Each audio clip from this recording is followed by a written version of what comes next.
Haleluya. Izina ry'Imana yacu rihabwe icyubahiro. Twongeye kubaha ikaze kuri uyu mugoroba.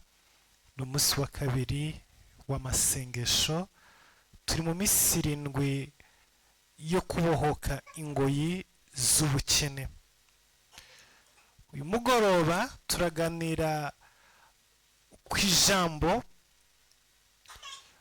rivuga ku kubohoka ingoyi z'ubukene bwo mu miryango. Karande.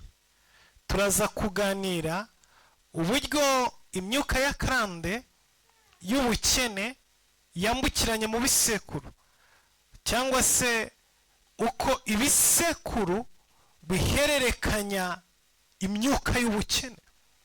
Igisekuru kimwe kigaha ikindi gisekuru, kigaha ikindi, gutyo kimwe ku kindi.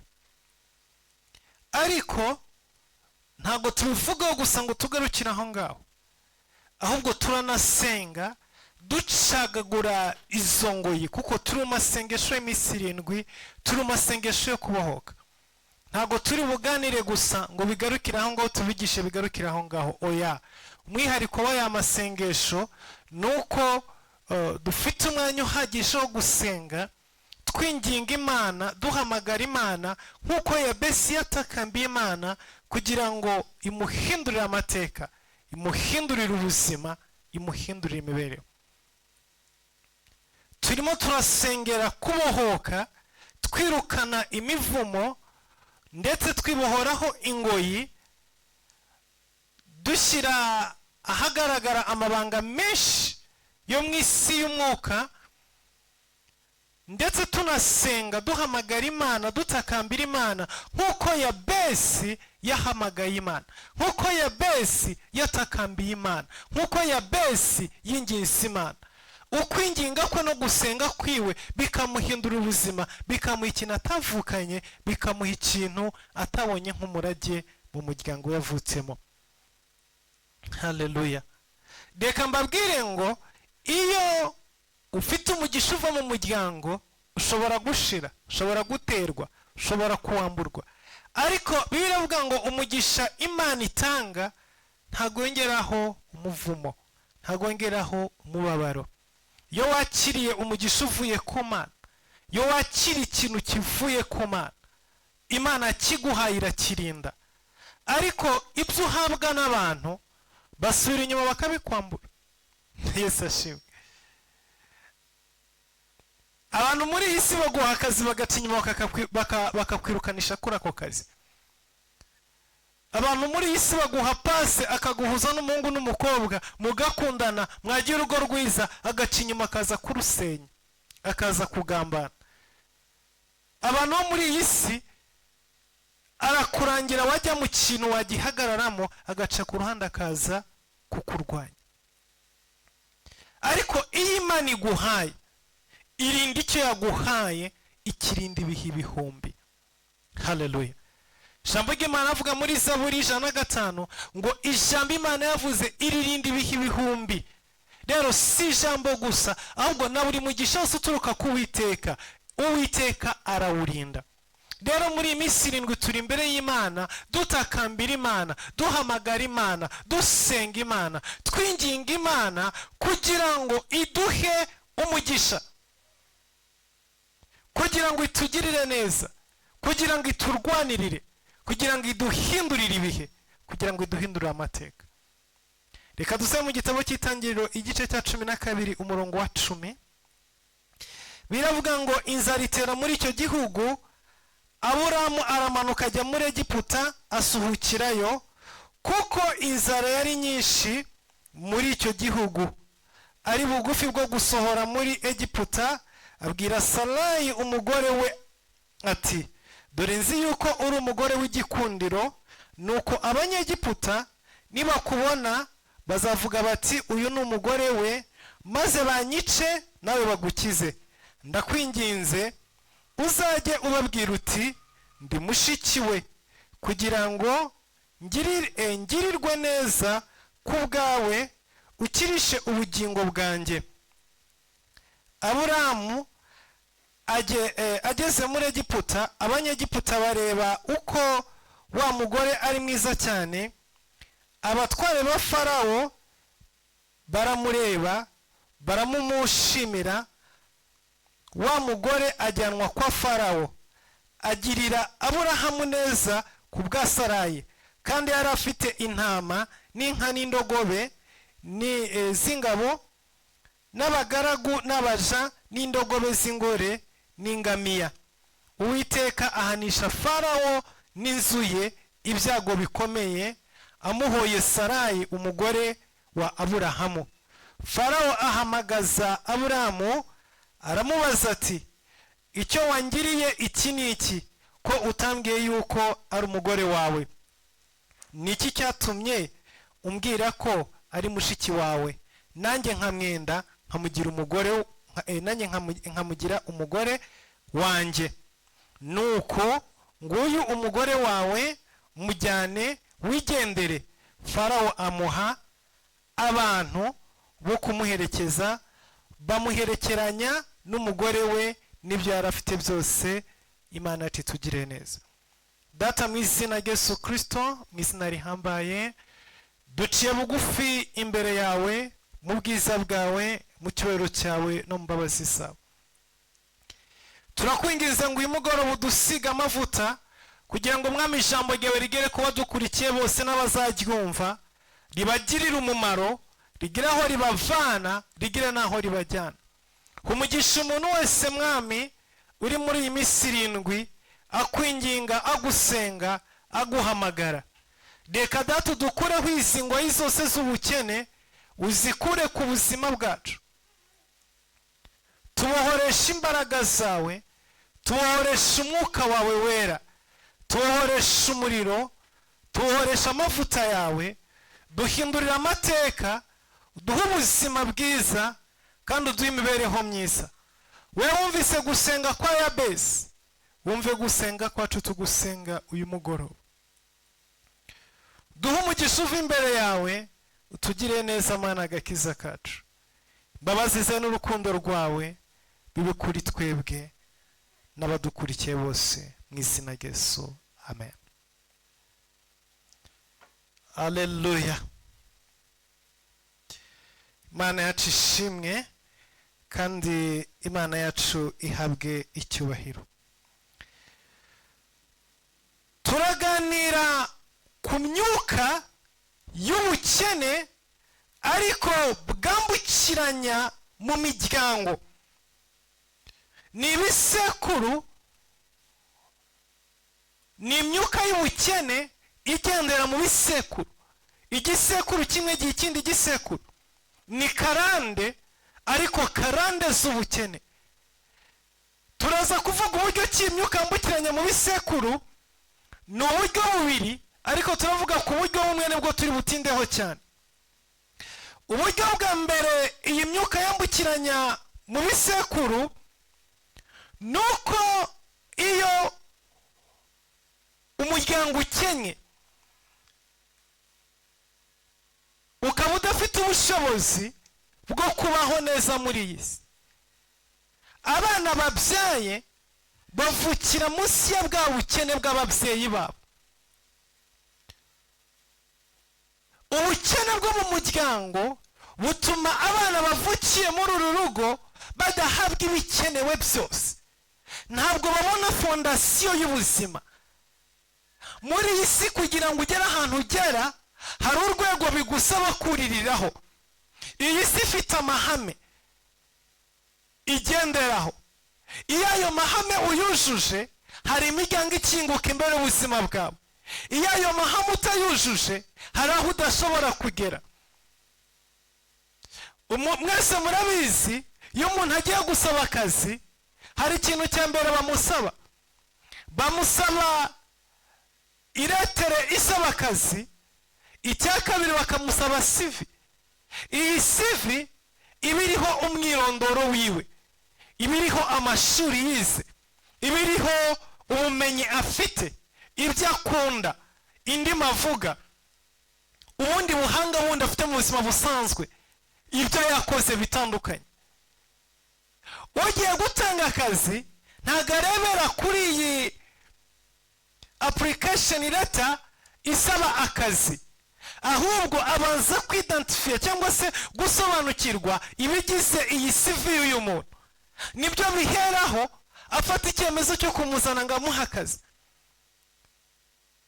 Icyo ngicyo ni umuyoboro umwe cyangwa se ni kriteriya imwe igenerwa muri isi kugira ngo abantu babone akazi.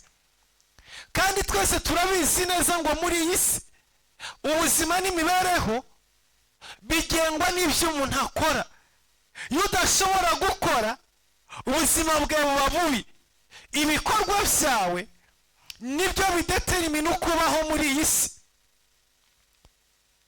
Iyo udashobora gukora ukaba udafite abandi bagukorera, biragorana kugira ngo ugire ikintu ugeraho.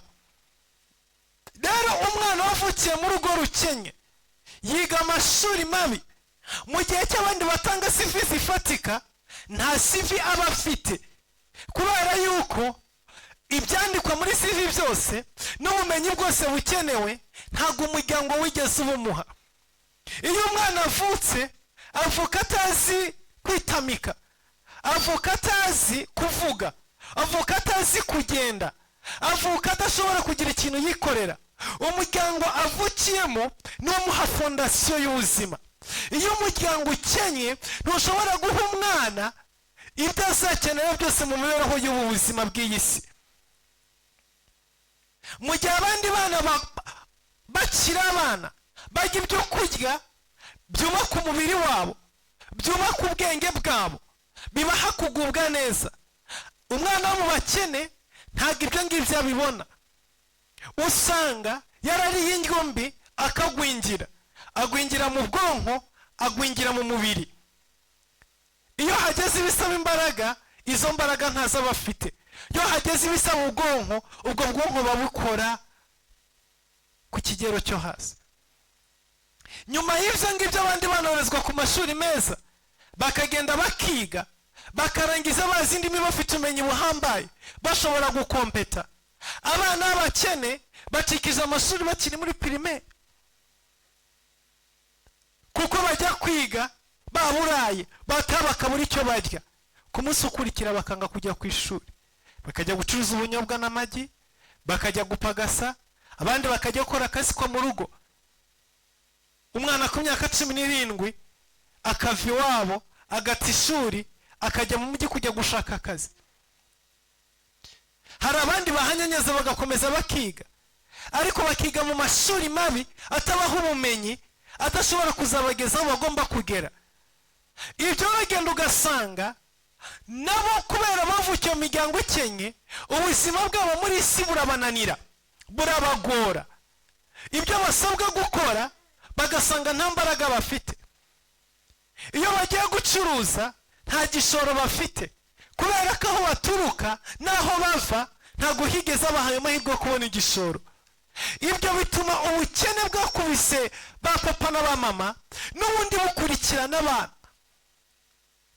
Hari abana benshi b'abakobwa b'abahungu bakora ubukwe badashatse kuko bakeneye gushaka, ahubwo bakajya gushaka barimo guhunga imiryango y'iwabo. Akajya gukora ubukwe kugira ngo arebe yuko yabona televiziyo, kuko iwabo yavutse arinda kuri atarabona televiziyo. Akajya kurongorwa arimo guhunga inzara. Abana b'abahungu bagahitamo gushakana n'abagore babaruta kugira ngo barebe yuko babona icyo barya n'icyo banywa naho baryama, kuko we yitegereza akaba mu buzima bwiwe akabona ntabwo azigera abona inkwano, ntazigera abona ibyo gutunga umugore, ntazigera abona ibyo kurera abana. Agahitamo gushakana n'umupfakazi wasigaranye inzu, wasigaranye amafaranga, akemera akamwishingira ari umusore. Ibyo ngibyo nibyo abantu bakoreshwa n'imyuka y'ubukene bwo mu miryango abantu bavukiramo. Rero iyo umuryango ukenye, inshuro nyinshi abawukomokamo ntibabona ikintu kibahagurutsa ngo kibageze ku mugisha ufatika, ntibabona imbaraga zibazamura ngo zibageze ku rundi rwego. Ibyo bituma ubuzima bwabo bwongera kwisanga mu bukene nk'ubw'iwabo bafuke, nk'ubw'iwabo babasanganye. noneho nabo bakazabyara abana batarigeze babugira ubushobozi bwo kuzagira icyo babafasha kugira ngo bazamuke muri iyi si. Uko niko ugenda ugasanga ubukene bwagiye bukurikirana mu gisekuru kimwe, buva muri kimwe bujya mu kindi, bujya mu kindi, bujya mu kindi. Ugasanga umuryango kugenda kujya mu gisekuru cya 9 nta n'umwe wigeze ugira ahantu agera. Ni generasiyo y'igisekuru cy'ubukene. Iyo ni imyuka y'ubukene igenda igafata umuryango ikawicara hejuru. Abari muri uwo muryango bose bakabaho ubuzima bw'ubukene, bakabyara abana bakabaraga ubukene, abana nabo bakazaraga abandi bana babo ubukene, gutyo gutyo gutyo gutyo. Ukazasanga imiryango yose, ibisekuru byose, nta n'umwe wigeze azamuka, nta n'umwe wigeze ugera ahagera. Izo mbaraga zirahari. Iyo uturuka mu muryango umeze gutyo, iyo uturuka mu muryango ufite izo mbaraga z'ubukene, kugira ngo uzazamuke uzagira aho ugera, bisaba imbaraga z'Imana, bisaba amasengesho, bisaba ubutabazi buvuye mu ijuru.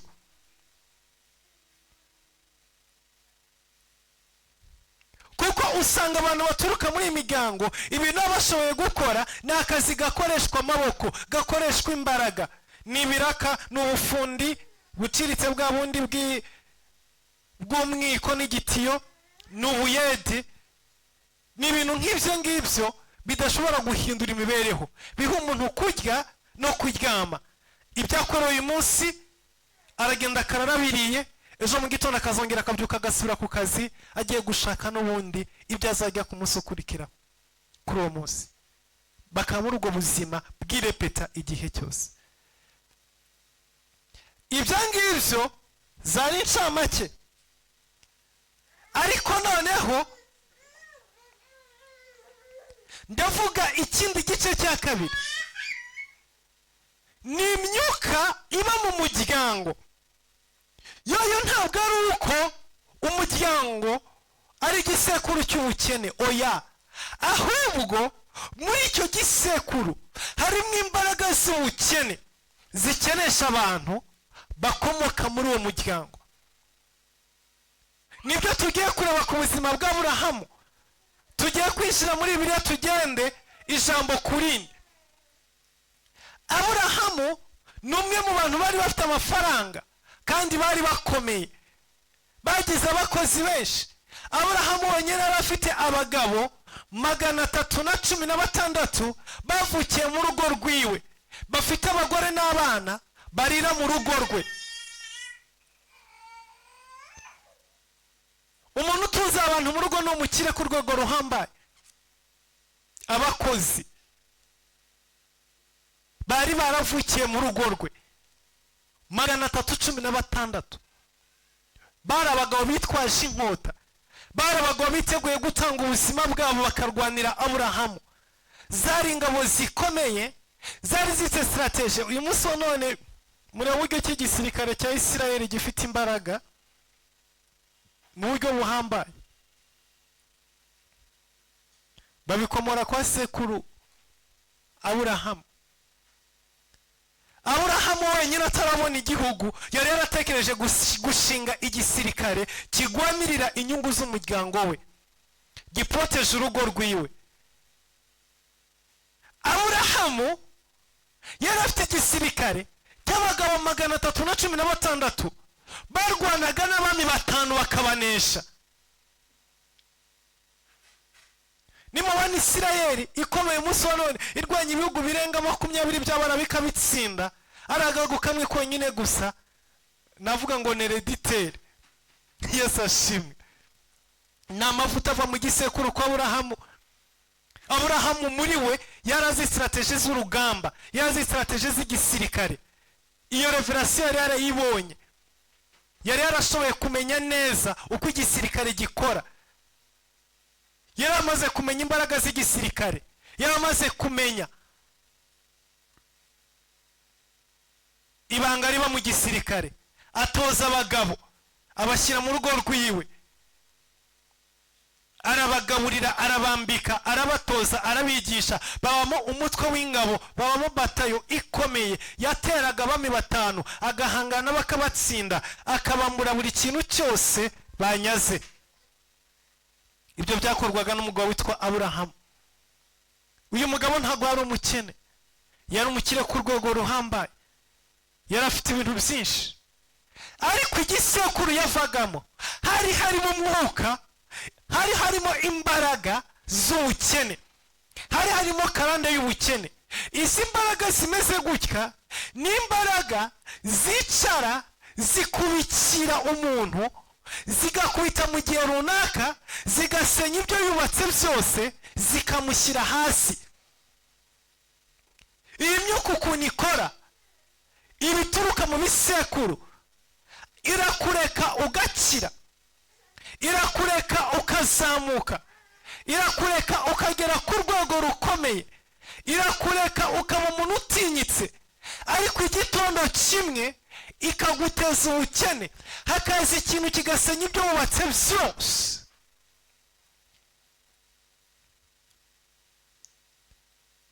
Mu bukire n'ubuhangange n'ubushobozi Aburahamu yari afite, biravuze ngo hatera inzara.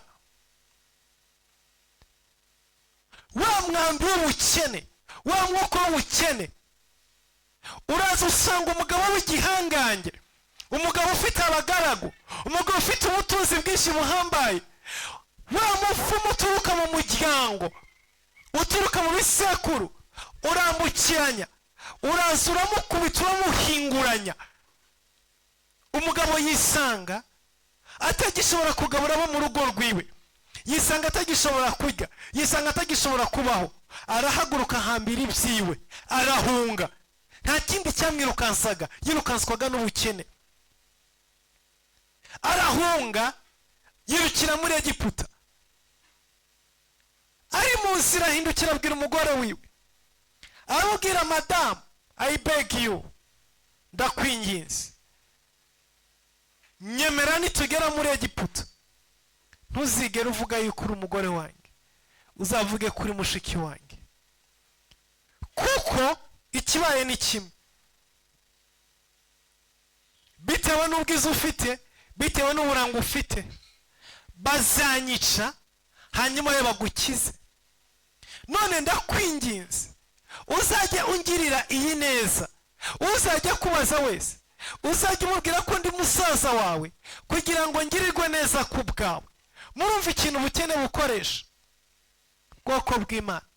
Wa mugabo w'igihangange, wa mugabo watigisaga abami 5 akabakubita akabatsinda, wa mugabo ufite ingabo zimurwanirira, ubukene bwaramufashe buramuhondahonda, bumwambura ijambo, bumwambura kuba umugabo, bumwambura agaciro kiwe, bumwambura icyo akunda. Iyo ubukene buje mu buzima bwawe bugutwara umugore, iyo ubukene buje mu buzima bwawe bugutwara abana, iyo ubukene buje mu buzima bwawe bugutwara inshuti, ubukene bugutwara icyubahiro. Ubukene ni bubi, buragatsindwa n'Uwiteka.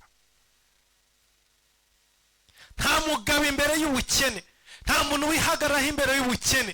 Ubukene buragufata, bukakwambura icyongereza uzi, bukakwambura igifaransa, bukakwambura amashuri wize, bukakwambura amadiplome, bukakwambura umuco, bukakwambura ibyo ukunda byose, bukabujyana. Reka nkubwire, nimba hari umwanzi mubi uriho muri iyi si, ni ikintu cyitwa ubukene. Ubukene bwageze kuri Aburahamu.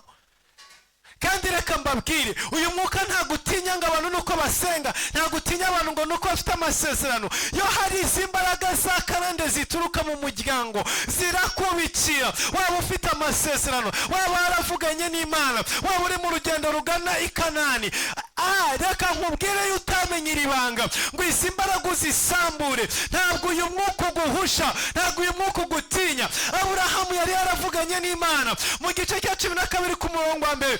Imana yaramuhaye amasezerano, nzaguha igihugu, nzabana nawe, nzaguhindura umuntu ukomeye. Yari afite isezerano rihambaye ku buzima bwiwe, ariko kuko inyuma ye hari karande atari yarigeze asobanukirwa, yaraje iramukubita imushyira hasi. Aburahamu yibagirwa amasezerano afite, arirukanka arahunga, ahungishijwe n'inzara, ahungishijwe n'ubukene, amanuka mu gihugu cya Egiputa.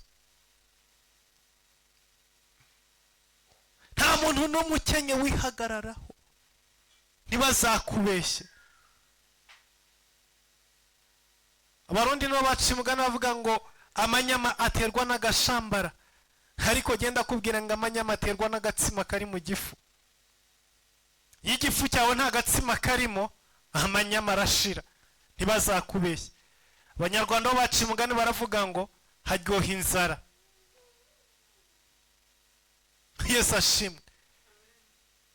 Iyo umuntu ashonje nta kintu na kimwe atakora. Aburahamu areba umugore wiwe mwiza, areba umugore yasabye, areba umugore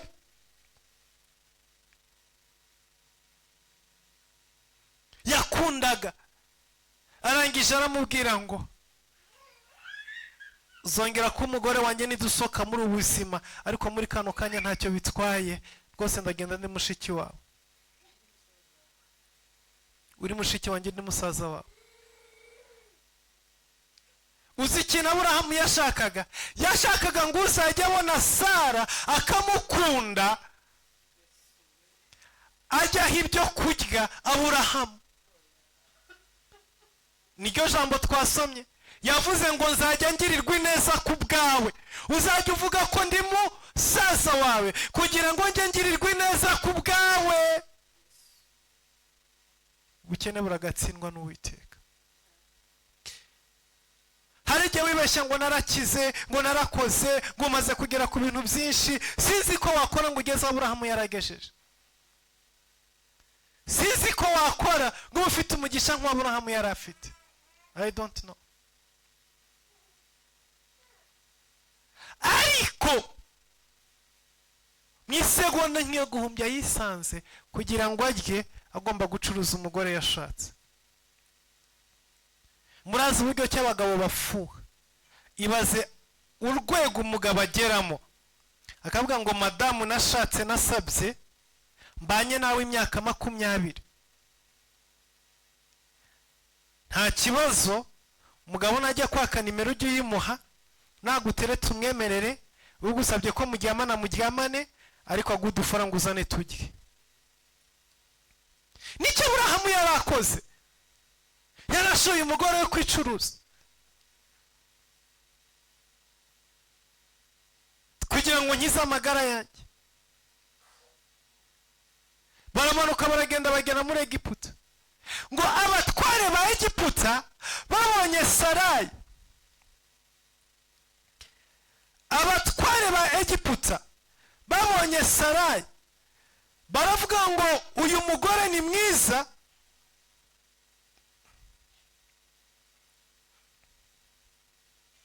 aberanye n'umutware wacu inde Farawo.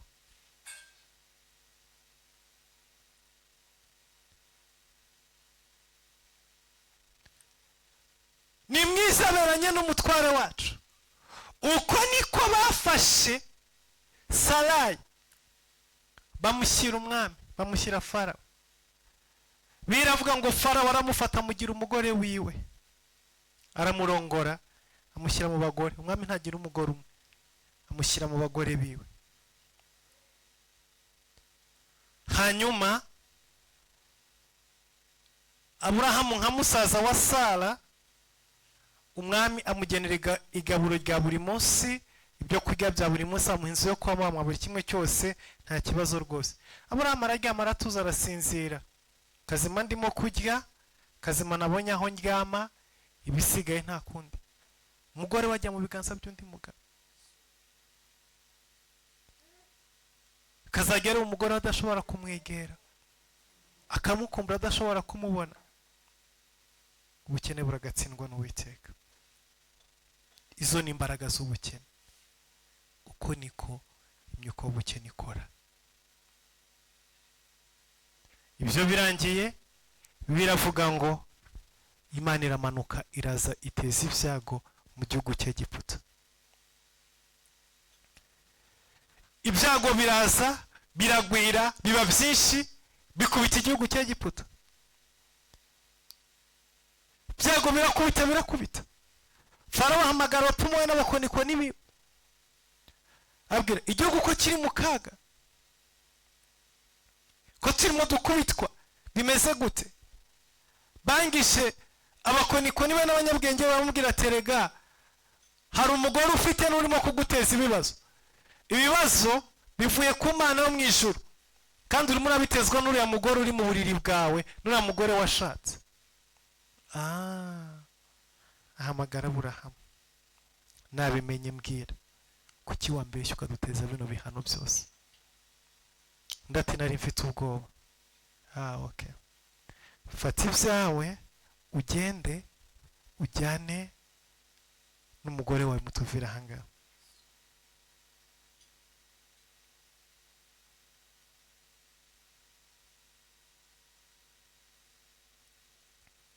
Igice cya 13 umurongo wa 2 n'umurongo wa 2.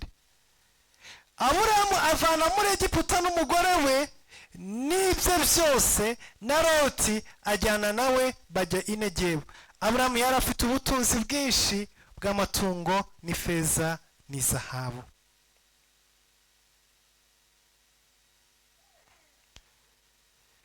Uwo munsi Aburahamu yavuye muri Egiputa, ava afite ubutunzi buhambaye, ava afite ibintu byinshi cyane, kuko umwami wa Egiputa yaramutekera, yamuhaye ibintu byinshi. Yamubwiye ati it's okay, fata umugore wawe, amuha amatungo, amuha ifeza, amuha izahabu. Ikiru cy'uko yamutwariye umugore, ndakwinginze udusengere, udusabire Imana imbabazi, dukureho ibihano, hanyuma ugende ube amahoro. Nuko Aburahamu yagiye yikoreye ubutunzi butagira uko bungana.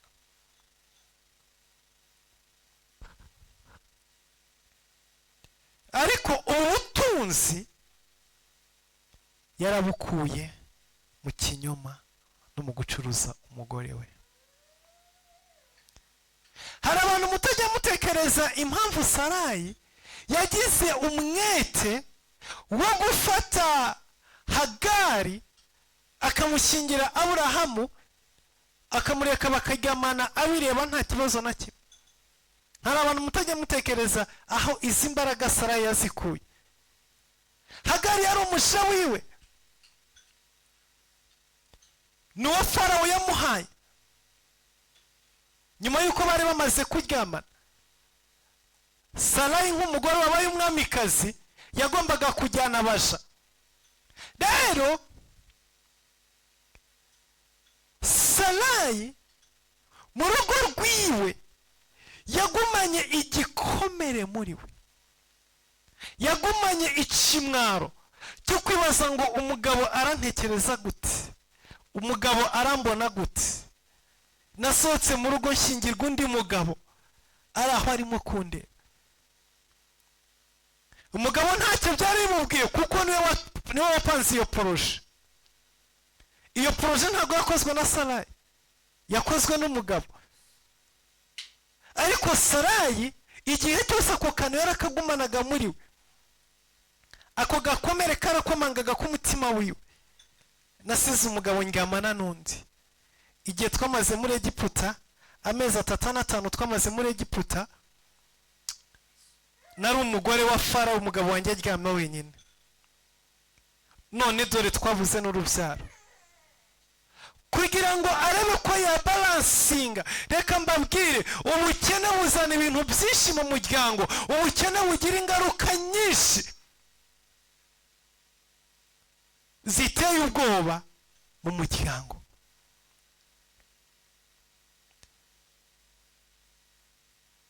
Sarayi kugira ngo abalansinge iki kintu cyamubayeho, arangije abwira Aburahamu avuga ati ariko rega buriya washaka umwana. Yego hari harimo ikibazo cy'umwana, ariko hari harimo n'akakantu ko kuvuga ngo basi umugabo wanjye nawe nibura reka agira undi muntu baryamana kugira ngo kibe kimwe mu rugo, basi nibura tujye nibuka yuko naryamanye na Farawo, ahita anatekereza ko nawe yaryamanye na Hagari. Basi nibura biza balansinga attention mu rugo. Burya hari ukuntu ushwana n'umuntu akagira akanagucumita. Mu rugo wari igihe ushwana n'umuntu akagira akantu nakakwibutsa, kakagukorogoshora. ariko Sara ati it's okay, nituzajya dushwana tutumvikanye neza akanyimutsa nzajya muganda, ariko nawe wariyishyuye nta kibazo, hari icyo bitwaye se? Okay, byavuye kuri wowe, ariko nawe nta kibazo, nawe buriya hari icyo wakoze, it's okay, ni kimwe kuri kimwe. Izo ni ingaruka z'ubukene. Ariko ndashaka kubereka uburyo ki ibisekuru bigenda bihana, imyuka igenda yambukirana. Uwo mwambi waraje ukubita Aburahamu, uramucumita, ahonga yirukanka n'inzara, ibyo birarangira. Ubutunzi yavanye muri Egiputa yabukoresheje neza, arabugwiza buba bwinshi, agira amafaranga menshi, agira ubutunzi buhambaye. Yumvaga agomba gukora ibishoboka byose akaraga umwana we ibintu bifatika,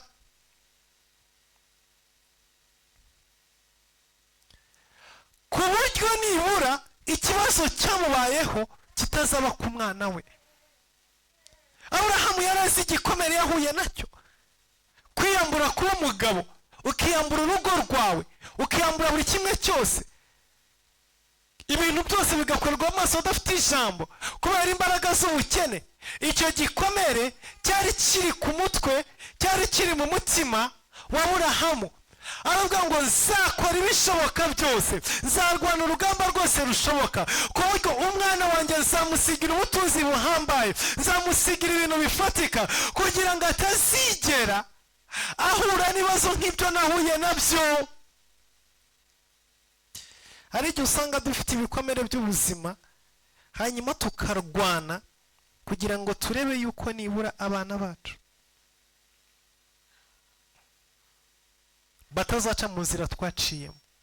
Ariko ni ukwibeshya cyane iyo ubikoresha amaboko n'imbaraga n'ubwenge utarigeze ubikoresha n'umwuka, kuko imbaraga z'umwuka ni imbaraga zihambaye. Itangiriro 24 umurongo wa mbere ngo Aburahamu yari ashaje ageze mu zabukuru, kandi Uwiteka yari yarahaye Aburahamu umugisha kuri byose. Imana yaramuhaye umugisha, yari afite ibintu byinshi bihambaye, yibukaga ibyamubayeho mu buzima bwiwe, avuga ngo nzatuma umwana wanjye asigara afite ubutunzi, asigara afite buri kimwe cyose, ku buryo atazangika nk'uko nahangayitse. Itangiriro 25 umurongo wa 5 kugeza ku murongo wa 7.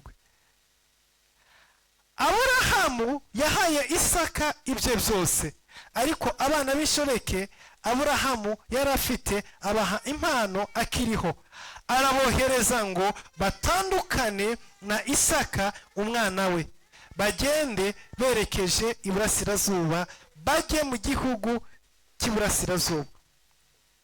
Iminsi Aburahamu yaramye ni imyaka 173. Yesu ashimwe. Aburahamu yakoze ibishoboka byose, afata abandi bana bose yabyaye ku nshoreke. Ishimari we yari yaramwirukanye kera, afata n'abandi yabyaye kuri Ketura bane. Nyuma y'uko Sara amaze gupfa, arabafata bose, buri umwe wese amuha impano ziwe, ambwira akira iyi ni impano yawe, akira iyi ni impano yawe, caho genda ihute. Hanyuma afata ibintu byose, afata ubutunzi bwose, afata ibyo asigaranye byose, abihereza Isaka, ambwira ngo mwana wanjye ntuzigere uhangayika muri iyi si. Narakenye ndabizi, nahuye n'igikomere cy'ubukene ndabizi, nahuye n'ibibazo by'ubukene ndabizi, ubukene bwarankubise ku rwego ruhambaye. Nageze ahantu nihakana umugore wanjye, nageze ahantu umugore wanjye arongorwa n'undi mugabo mbireba ntafite ijambo kubera ubukene. Mwana wanjye ndakwinginze, iminsi yose uzabeho mu bukire. Amusigira ibintu byose, amusigira itunga ryose. Isaka asigarana ubutunzi ku buryo yumvaga ari sefu, adafite ikibazo na kimwe azigera ahura nacyo mu buzima. Ariko igitondo kimwe wa mwuka wa karande wowe nko kugenda mu muryango wambuka ku buzima bwa Aburahamu winjira ku buzima bwa Isaka. Itangiriro 26 umurongo wa mbere ngo indi nzara itera muri icyo gihugu itari iyateraga mbere Aburahamu akiriho. Isaka agigera arikwa Abimeleki umwami w'Abafilisitiya. My Jesus. Murabona uburyo ki karande zikurikirana, murabona uburyo ki imyuka iva mu gisekuru ikakomeza yambukiranya ijya mu rubyaro rumwe, iva mu rubyaro rumwe ijya mu rundi rubyaro.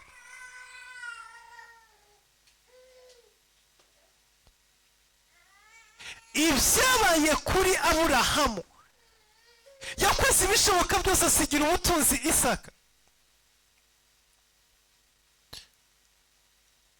ariko bwa butunzi ntibwashoboye kumurinda. Igitondo kimwe za mbaraga za karande n'ubundi zaraje ziramukubita, wa mwuka w'inzara waraje nawe uramukubita. Uko se yisanze arimo yiruka kandi yari umukire, akisanga arimo yiruka ahunga, arimo amanuka muri Egiputa. Isaka nawe yisanze arimo yirukanka ahunga nawe ahungishwa n'inzara, nk'uko byagenze kuri se Aburahamu. Uyu ni umwuka ugenda ushobora gukira ukazamuka ukagira amafaranga, ukagira pozisiyo nziza, ukagira amazu, ukagira izina rihambaye, ukagira akazi keza, ukagira izina rikomeye. Ariko iyo hari umwuka uri mu muryango wa karande y'ubukene, uragusanga urwego rwose wawe urimo ukagukubita ukagushyira hasi. Umwuka uraza ukakunaniza urwego rwose waba uriho, ukagusenya ukagushyira hasi.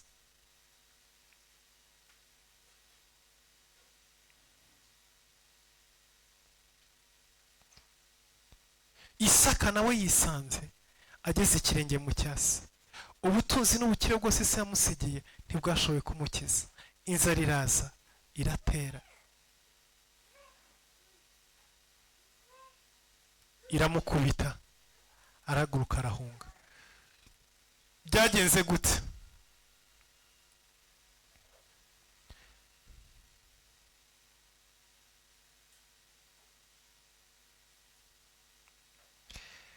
Igice cya 26 umurongo wa 6 kugeza ku murongo wa 10. Isaka atura i Gerari. Abantu baho bamubaza iby'umugore we, arabasubiza ati ni mushiki wanjye, kuko yatinye kuvuga ati ni umugore wanjye. Ati abantu baha be kunyica bampora Rebeka, kuko yari umunyagikundiro. Amazeyo igihe kirekire, Abimeleki umwami w'Abafilisitiya arungurukira mu idirishya abona Isaka akinisha umugore we. Abimeleki ahamagara Isaka aramubwira ati biragaragara yuko ari umugore wawe, kuko wavuze uti ni mushiki wanjye. Isaka aramusubiza ati nuko nibwiraga nti be kunyica bamumpora. Abimeleki aramubaza ati ibyo watugiriye ibyo ni ibiki? Byashigajeho hato umwe mu bantu banjye akaryamana n'umugore wawe, ukadushyiraho icyaha. Imana yacu iturengere kandi dutabare. Uko byagenze kwa Aburahamu akagenda muri Egiputa akabeshya ngo umugore ni mushiki wanjye, niko byongeye kwirepeta mu mwana Isaka nawe ageze i Gerari, nawe aravuga ngo Rebeka ni mushiki wiwe. Izo ni ingaruka yo wishiye mu buhungiro, yo wishiye mu nzira yo kwiruka no guhunga, kugira ngo uzatandukane n'ikinyoma n'imbabazi z'Imana zonyine gusa.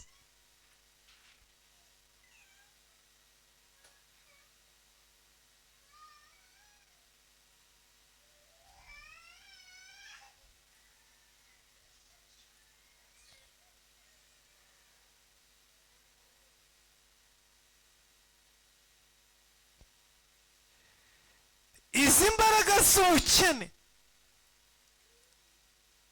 Uyu mwuka wirepeta ukurikirana igisekuru, uku niko waje ukubita ubuzima bwa Isaka. Yisanga muri bwa butunzi bwose se yamusigiye, muri bya bintu byose bihambaye se yamusigiye, yisanze nta na kimwe gishobora kumufasha, ahubwo yisanga nawe arimo yirukanswa n'inzara. Ntabwo byagarukiye aho ngaho, reka dukomeze twinjire mu ijambo ry'Imana. Itangiriro 42 umurongo wa mbere, tugiye kwinjira umwanya wo gusenga.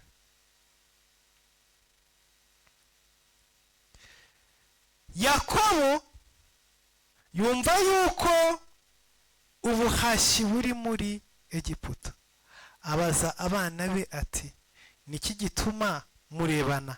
Kandi ati, numvise yuko hari ubuhashyi muri Egiputa, nimumanuke mujyeyo muduhahireyo tubeho tudapfa.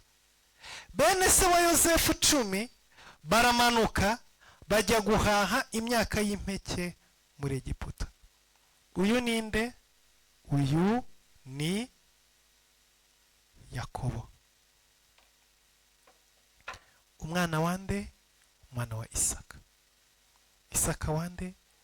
Isaka wa Aburahamu. Amateka ya Yakobo murayazi. Yakobo ni umuntu wagerageje kurwana no gushaka ubutunzi. Nyarume Labani yamuriganije ibihembo inshuro zirenga 20, ariko Yakobo ararwana agafata uduti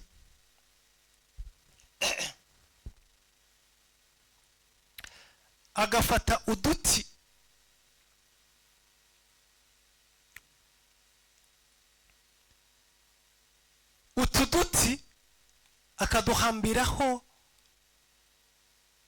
imigozi, akadutera amabara, akatwimirizaho intama n'ihene.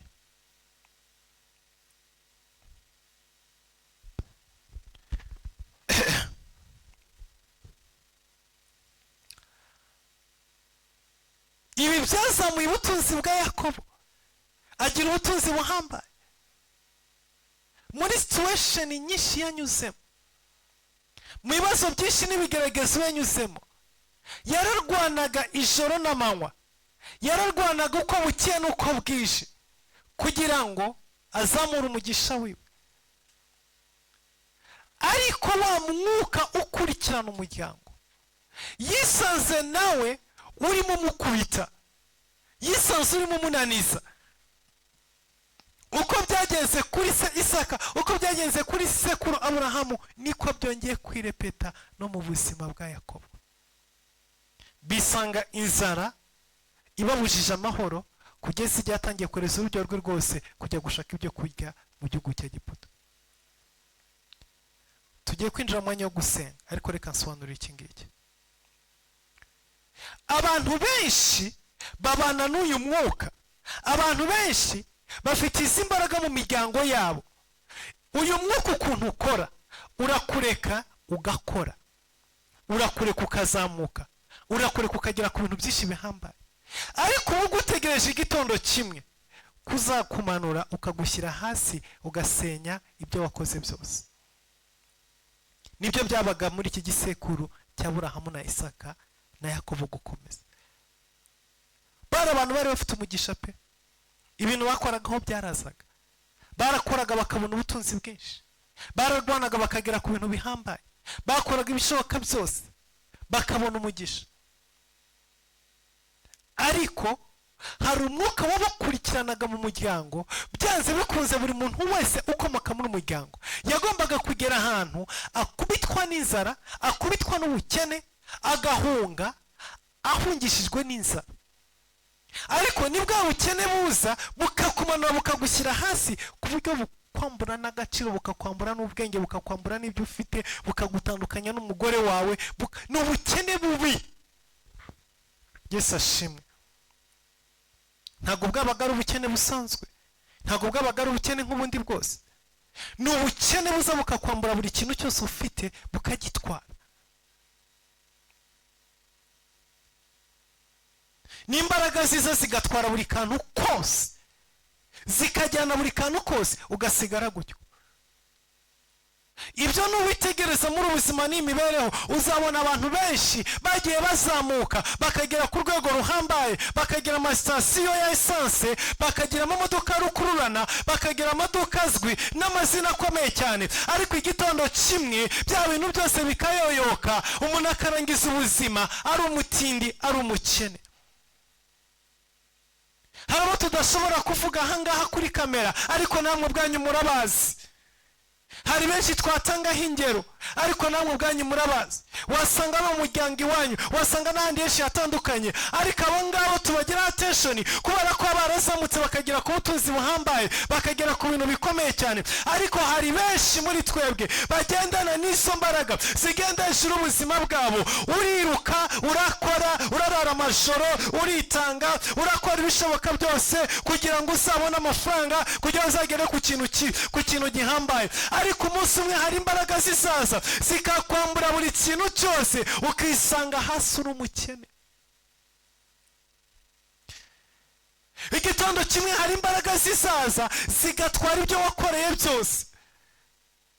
Hari abantu benshi bihize, barihiringa, bemera kuburara, bemera kubwirirwa, bafite amakarita ya banki, bubaka inzu, bakora ibishoboka byose, ariko inzu zimaze kuzura, kwishyura birananirana, banki iraziratwara. Imyaka yose umuntu yamaze 30, 25, 15, 40 arwana ijoro n'amanywa. Ibyo yarwanye n'ibyo yakoreye, yariye imyera burayi, yarakoze ibishoboka byose kugira ngo areko agire ikintu ageraho, ariko za mbaraga zituruka mu muryango zirondora ubuzima bwiwe, zikaza zikamutera cyamunara, umuntu akisanga mu bupangaye.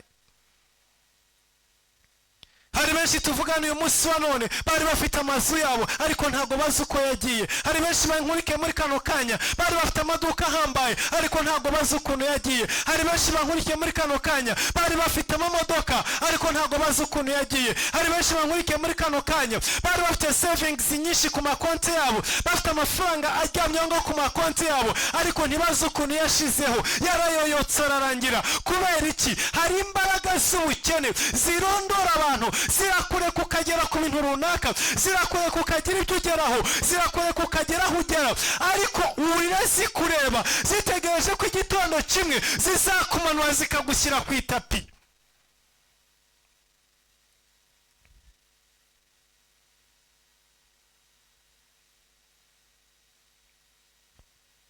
Ushobora kwiruka ukagenda ukajya muri Amerika, ukajya muri Canada, ukajya mu Burayi, ukajya muri Aziya, ugashaka ubuzima ukagenza gute, ariko bikarangira ugarutse ku itapi hasi. Kubera iki? Izi mbaraga z'akarande zikurikirana ziva mu miryango ntago zitinya iyo zihari, ntago zitinya amafaranga ufite, ntago zitinya ibyo wubatse, ntago zitinya amasevingi wakoze, ntago zitinya ibintu runaka wagezeho. Oya, n'imbaraga mbi, n'imbaraga z'abadayimoni, n'imbaraga z'umwijima, kandi ntizigutinya ngo urasenga. Oya, ushaka ubusenga, ushaka ube wiyiriza, ushaka ufite amasezerano, ushaka ufite ibintu byinshi wavuganye n'Imana, ntabwo izi mbaraga zigutinya. No. Umuti wazo n'umwe gusa, nuko uhaguruka ukazisenya, ukamenya ko ari umukuru mu muryango wawe, ukamenya ko ari izo mbaraga ziri mu muryango wawe, ugahaguruka ugahangana nazo, ukazikubita, ukazimenagura. Iyo utazisambuye, iyo utazirukanye, iyo utazisenye, iyo utazikuye ku buzima bwawe, igitondo kimwe ziragusanga zikagukubita, zikakumena, zikakubabaza. Aba bose mbabwiye, yaba Aburahamu, yaba Isaka, yaba Yakobo, yaba urubyaro rwiwe, bose bari bafite amasezerano, bose barasengaga, bose barakizwaga, bose bari barakishijwe, bose bari barahamagawe, bose bahaga Imana, bagendanaga n'Imana. Ariko kuko hari ikintu kiri mu muryango bavuyemo batigeze bamenya ngo barwane nacyo, cyakomeje gikubita buri generasiyo, buri rubyaro, buri ukurikiye wese kikamukubita, ukurikiye wese kikamukubita, kuko batigeze bagisobanukirwa ngo bakimenagure. izi nyigisho za deliverance, izi nyigisho zo kubohoka, ikintu ziba zigambiriye hanini cyane ni ukugira ngo dukanguke, ni ukugira ngo ukanguke, ni ukugira ngo usobanukirwe, umenye ngo imbaraga ndwana nazo ni izi ngizi, umenye ngo icyo mpanganye nacyo ni iki ngiki, nanjye mpagaze kugira ngo ngisenye, nanjye mpagaze kugira ngo nkirandure, ndagikura mu buzima bwanjye n'imibereho yanjye, kuko nintagikuramo ibyo nkora byose amaherezo nzahura n'izo mbaraga imbere. Kandi niko bigenda. Uburyo bwose wasengamo, ibyo wakora byose, iyo udahagurutse ngo ukore deliverance, iyo udahagurutse ngo urimburize imbaraga, iyo udahagurutse ngo umenagurize imbaraga, ushaka ukora ijoro n'amanywa, ushaka usevingi, ushaka ugura imigabane, ushaka ukore ama investment atandukanye, ushake ujye mu masiransi, byanze bikunze igihe kiragera ukamanuka.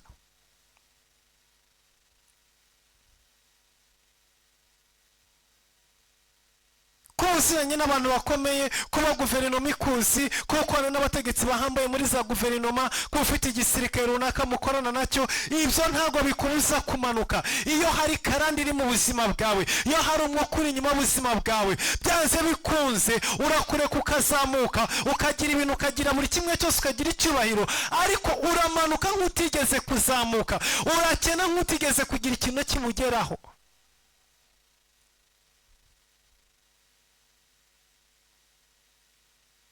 Uyu mwuka uriyeranja ugakeretinga cyamunara, uyu mwuka uriyeranja ugakeretinga ibihombo.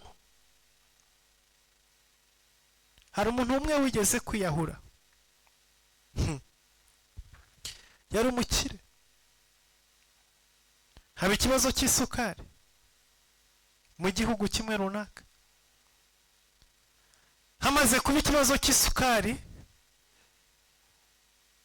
aragenda afata amafaranga menshi muri banki, n'ibintu byose yari afite yakoraga abivanamo byose amafaranga. Arangije aragenda ajya muri Brazil,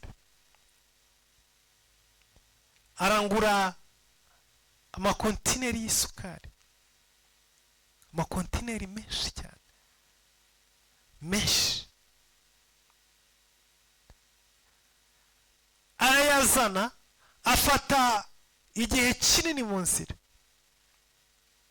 kuva Brazil aza mu gihugu kimwe cyo muri Afurika. Hari ari mu rugendo rurerure. Noneho isukari yari yabuze mu gihugu, ariko leta ishoramo amafaranga kugira ngo abaturage babone isukari. Iremera, irakontribuwa, ifungura imiryango. Noneho haza abandi bacuruzi bazanye isukari kandi ku giciro cya make, kuko leta yari yakuyeho imisoro. Wa muntu yari yayiranguye Brazil ku giciro cyo hejuru, yazanye amakontineri n'amakontineri. Isukari biraje, irasesekaye, iruzuye, kandi ku giciro cyose, kuko leta yayikureho imisoro, yashoyemo n'amafaranga. We yaranguye ku giciro cyo hejuru. Cya kibazo kimaze kuba soft, leta irongera isubizaho imisoro. Isukari yiwe ihagera, leta yamaze kongera gushyiraho imisoro, kandi yaranguye ku giciro cyo hejuru. Hagiyeho imisoro yikuba inshuro zirenga. Agejeje ku isoko, ashaka amafaranga ashora arayabura, ashaka buri kintu cyose yashoye arakibura.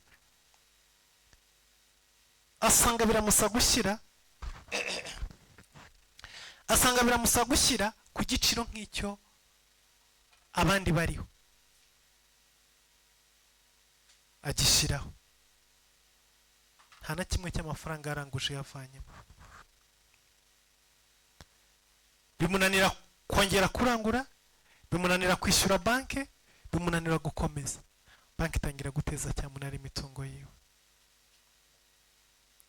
Yarwaye umutima, ajya muri koma.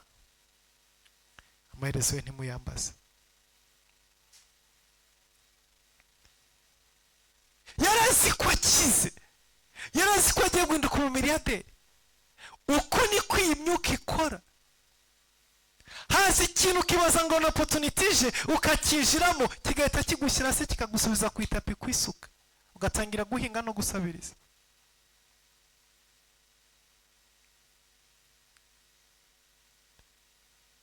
Bwoko bw'Imana tugiye gusenga Imana.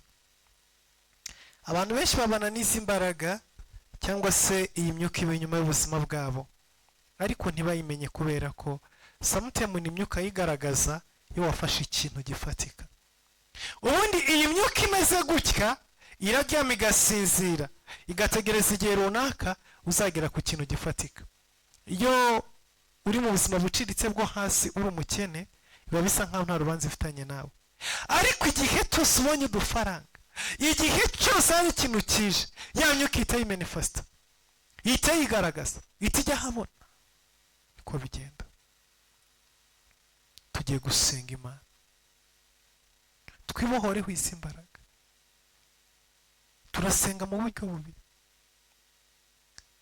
Iyi myuka yo kuvukira mu miryango ikenye, ubukene bugakomeza budukurikirana butunaniza budufungira imiryango budufungira inzira, nta muntu ushobora kwegura umutwe, nta muntu ushobora kuzamuka, nta muntu ushobora kugira ahagera. Icyo ngicyo ni kimwe.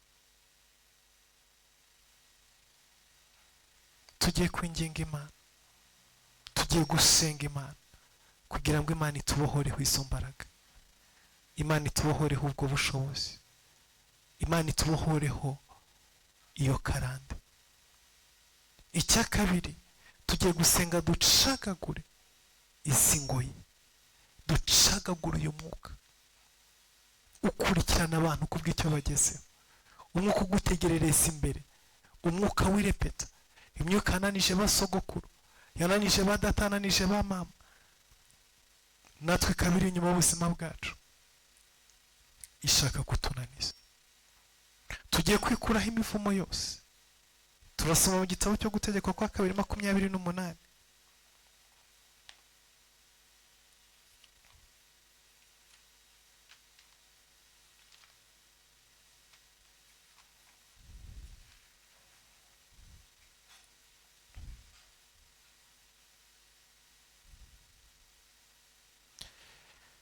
Gutegeka kwa 2:28 umurongo wa 45.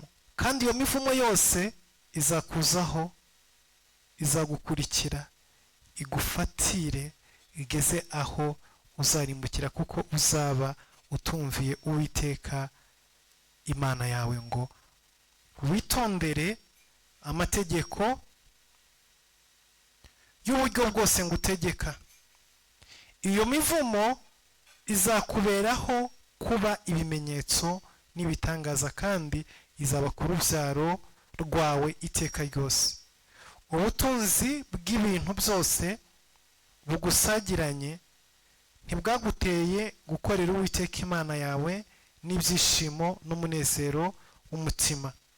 Nicyo kizatuma ukorera ababisha bawe Uwiteka azaguhagurukiriza, ufite inzara n'inyota no kwambara ubusa n'ubukene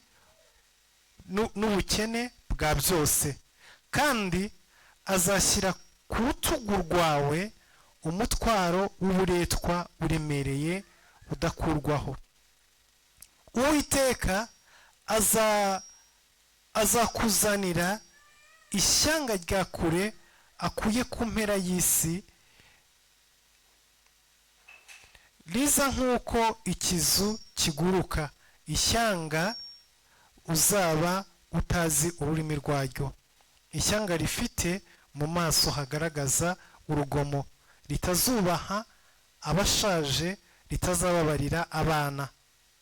Bazarya abana b'amatungo yawe n'imyaka yo ku butaka bwawe, bageze aho uzarimbukira, kandi ntibazagusigira imyaka y'impeke cyangwa vino cyangwa amavuta ya elayo cyangwa kororoka kw'inka zawe cyangwa uko imikumbi yawe, bageze aho bazakurimburira. Ahangaha Bibiliya iratwereka imivu.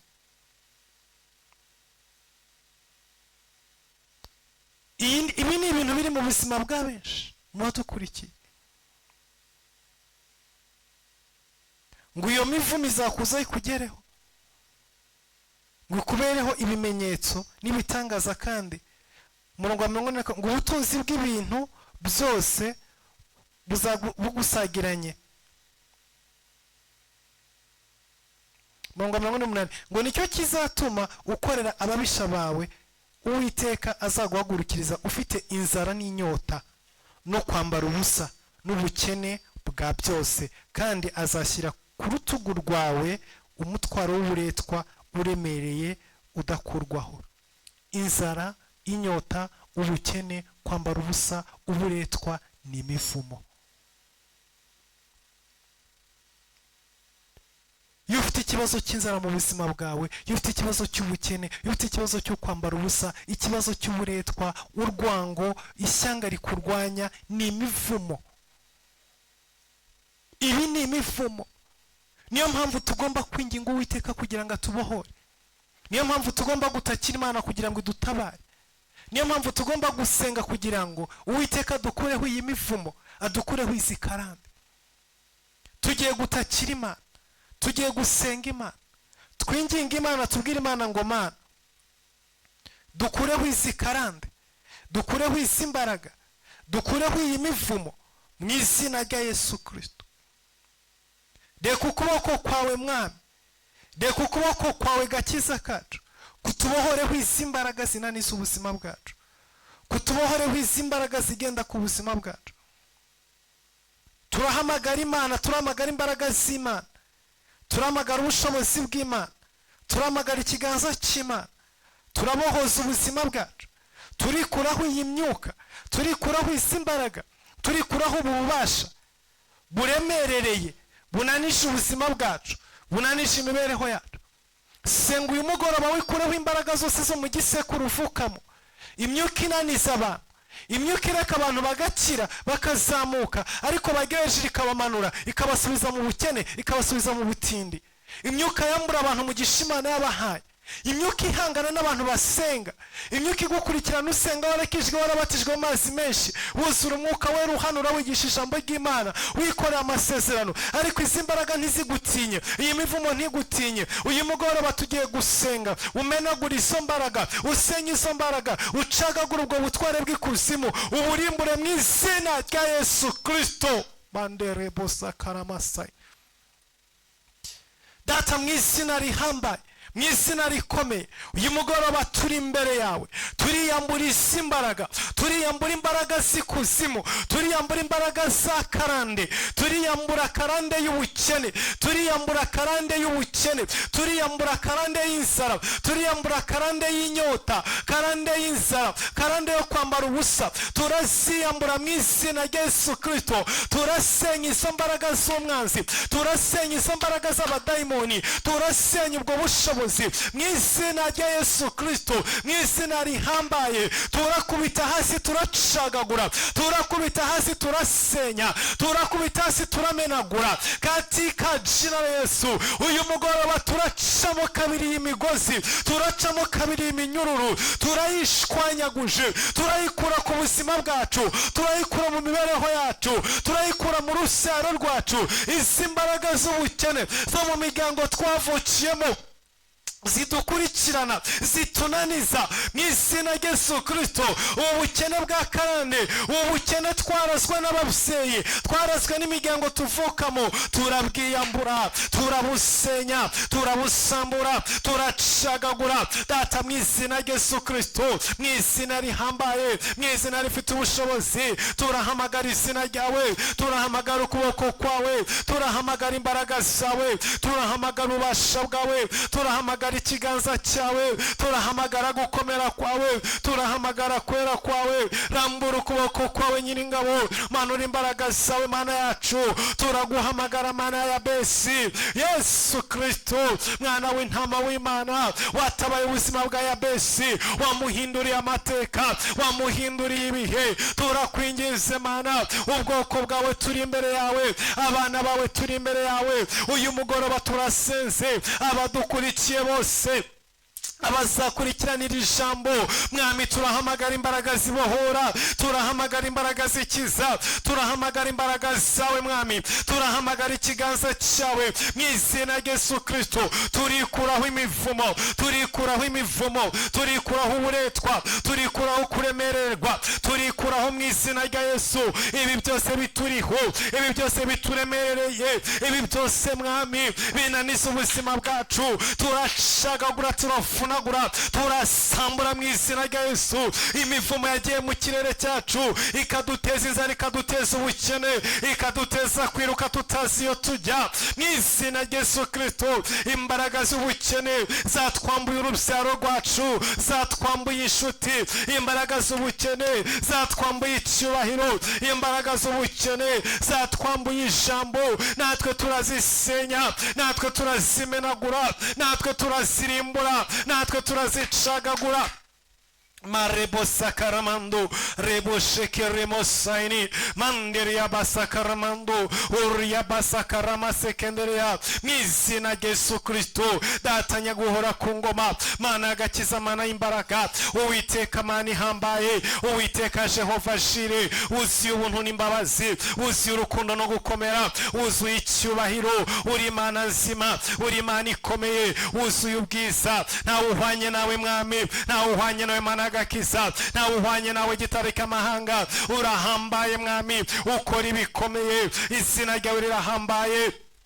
Uri uwo gushimwa, uri uwo gushimwa, uri uwo gushimwa mana nzima, uri uwo gushimwa mana ikomeye. Ubohora bawe, ubohora bawe, watwohereje ijambo ryawe, waduhaye iki gihe kugira ngo mwami tubohoke, kugira ngo dukire, kugira ngo imitima yacu ikire, kugira ngo mwami imiryango yacu ikire, urubyaro rwacu rukire. Turikuraho izi mbaraga zananije Aburahamu, zananije Isaka, zananije Yakobo, zananije urubyaro. Izi mbaraga zigendesheje ubuzima bwacu, izi mbaraga zitunaniza, zituma tudatera imbere, zituma dusubira inyuma, dutera intambwe tugasubira inyuma, zituma ntacyo tugeraho.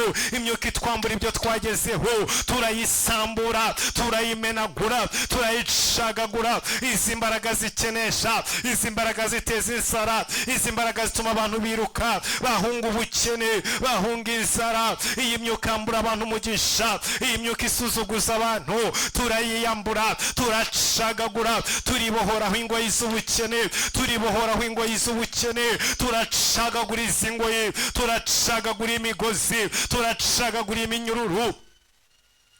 Maresekeremo sakaramando rebo shakaramande zemene kereboze saini. Mwizina Yesu, mwizina Yesu, mwizina rihambaye, mwizina rifite imbaraga. Rekura umuriro wawe, rekura imbaraga zawe, rekura ubutware bwawe, rekura nyiringabo, rekura umuriro wawe, rekura umuriro wawe, rekura umuriro, rekura umuriro, umuriro waka, umuriro waka, umuriro w'Imana, umuriro utwika, umuriro ukongora. Mwizina Yesu Kristo, data duhishura ibanga, twasobanukiwe mwami, twamenye byinshi, natwe turi imbere yawe. Turahamagara imbaraga, turahamagara ubushobozi, turahamagara umwuka wawe wera, turahamagara imbaraga zawe Yesu. Ngwino tubohore, tubohore mwami, tubohoreho iyi minyururu, tubohoreho izi mbaraga. Uyu ni umunsi wa kabiri Mana, turi imbere yawe. Hindura ibihe, hindura ibihe, hindura ibyanze guhinduka, hindura mu izina rya Yesu. Hindura Jehova Jire, hindura mwami. Ibyo turwana nabyo biraremereye, ni imyuka idapfa, ni imyuka yihisha, ni imyuka ikurikirana, ni imyuka irondora umuryango. Ariko turi imbere yawe, dukure muri icyo gisekuru, dukure mu mivumo y'ibisekuru, dukure mu mivumo ya karande, dukure muri izo mbaraga zitunaniza, dukure muri izo mbaraga z'agahinda, dukure muri izo mbaraga z'amarira, dukure muri izo mbaraga z'umubabaro, dukure muri izo mbaraga zo mu isi y'umwijima. Dukureyo papa, dukureyo nyiringabo, dukureyo mana y'agakiza, dukureyo mana yo kwiringirwa, dukureyo Jehova. Lesekeremo saini manderi ya sakarama manderi ya bashakarama sekeremosa.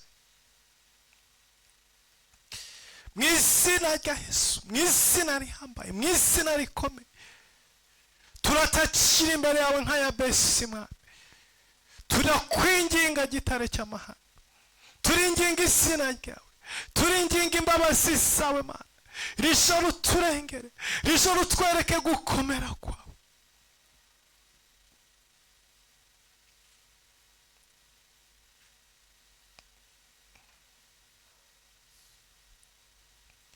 Bagutegereza ntibazakorwa n'isoni.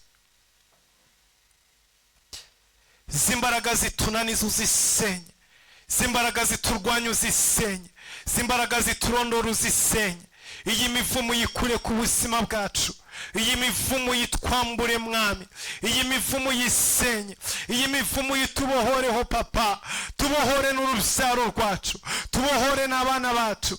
Cagaguriye iminyururu ituziritse, cagaguriye imivumo idukurikirana, cagaguriye izikarande Mwami, zinanije benshi muri twebwe, zinanije amaboko yacu, zinanije ibikorwa byacu. Turakora ntitugire icyo tugeraho, turahinga ntidusarure, tubiba byinshi tugasarura bike, dukoresha imbaraga nyinshi tukagera kuri bike Mwami. Ndakwinginze Mana, iri joro tubohore, ingaruka twashyizwemo n'ubukene ni nyinshi Mwami, gitare cy'amahanga. Natwe tumeze nk'Ababurahamu, byinshi muri twe byaragiye, ibyacu byaragiye, ibyacu byaranyazwe, agaciro kacu karagiye kubera Mwami ubukene, kubera imivumo, kubera gushyirwa hasi, kubera kunanizwa. Ndakwinginze Mana, iri joro ubohore ubuzima bwacu, utubohore Nyiringabo, ubohore abana bawe Maresekere Mosa.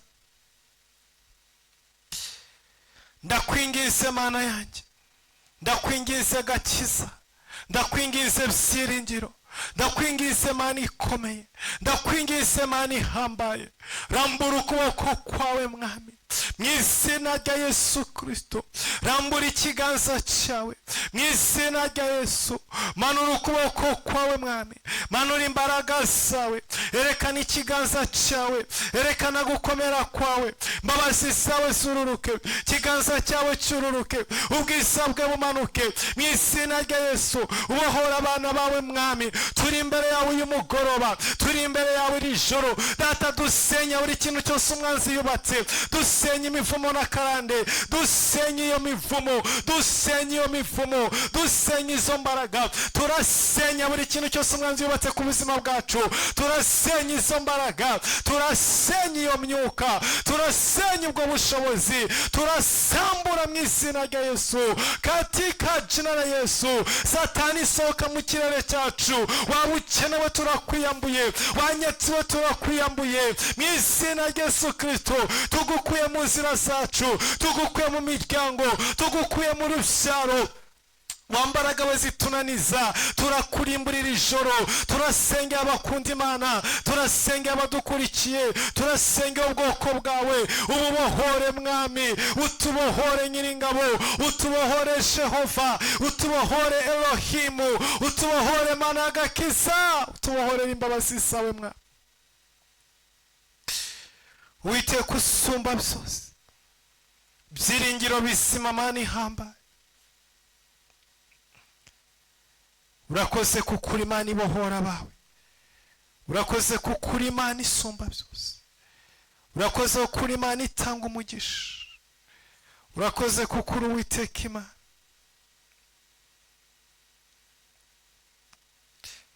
Izina ryawe Mwami rishimwe, izina rya Yesu Kristo. Haleluya. Gutegeka kwa 2:30 murongo wa 6 murongo wa 7. Kandi Uwiteka Imana yawe izashyira iyo mivumo yose ku babisha bawe no ku banzi bawe bazaba bakugiriye nabi. Nawe uzahindukirire Uwiteka, umwumvire, witondera amategeko ye yose ngutegeka uyu munsi. Kandi Uwiteka Imana yawe izakugwiriza ibyiza by'ibikuva mu maboko byose, n'iby'imbuto zo mu nda yawe, n'iby'iz'amatungo yawe, n'iby'imyaka yo ku butaka bwawe. Kuko Uwiteka azongera kwishimira kukugira neza nk'uko yishimiraga abasekuruza banyu. Imana yacu ihabwa icyubahiro. Haleluya. Jambo ry'Imana avuze ngo Uwiteka ngo azafata iyo mivumo yose ayishyire ku babisha bawe, ayishyire ku banzi bawe, ngo Uwiteka azongera kukwishimira, Uwiteka azahemugisha imirimo y'amaboko yawe, Uwiteka azatuma haleluya ibyo ukora byose bikubera byiza. Reka dusenge muri kano kanya, ubwira Imana ngo Mana, iyi mivumo y'inkureho uyishyire kwa bisha bange, iyi mivumo y'inkureho uyishyire kure yanjye. Gusenga ubwira Uwiteka ngo Uwiteka wongera unyishimire, wongera wishimire ubuzima bwanjye, wongera umugisha amaboko yanjye, wongera umugisha ibiganza byanjye, wongera umugisha ibyo nkora, wongera unyishimire Mana, wongera umugisha uvuye imbere yawe. Senga mu izina rya Yesu. Data, mu izina rya Yesu Kristo, mu izina rihambaye, mu izina rikomeye, mu izina rifite imbaraga n'ubushobozi, Data turi imbere yawe. Iyi mivumo yidukureho uyishyire ku babisha bacu, iyi mivumo yidukureho uyishyire kure y'ubuzima bwacu. Reka Mana wongera utunezerererwe, reka wongera utwishimire, wongera uduhe umugisha Mana, umugisha imirimo y'amaboko yacu, umugisha ibyo dukora byose. Reka bigende neza Mana, tunezerererwe turi imbere yawe. Wanezererewe Yabesi, natwe tunezerererwe. Twaje dushaka mu bwiza bwawe, twaje dushaka mu maso hawe. Tugirire neza agakiza kacu, tugire neza byiringiro bizima, tugire neza Mana ihambaye. Wongera utwishimire, wongera utunezerererwe, wongera uduhe umugisha, wongera uvugane natwe, wongera ukorane natwe, wongera ugendane natwe, wongera utubere Imana, wongera uduhe Mwami mu izina rya Yesu. Wongera utunezerererwe Jehova, wongera utwishimire, wongera uduhe umugisha Mana. Reka dusome Gutegekwa kwa 2:28 n'ubundi umurongo wa mbere kugeza ku murongo wa 13. Twatura umugisha w'Uwiteka ku buzima bwacu, ku miryango yacu no mu mibereho yacu, hanyuma dusenge turangize. Reka dusome mu izina rya Yesu. Nugira umwete wo kumvira Uwiteka Imana yawe n'uwo kwitondera amategeko ya yose ngutegeka uyu munsi, Uwiteka Imana yawe izagusumbisha amahanga yose yo mu isi. Kandi iyi migisha yose izakuzaho ikugereho niwumvira Uwiteka Imana yawe. Uzagirira umugisha mu mudugudu, uzawugira no mu mirima.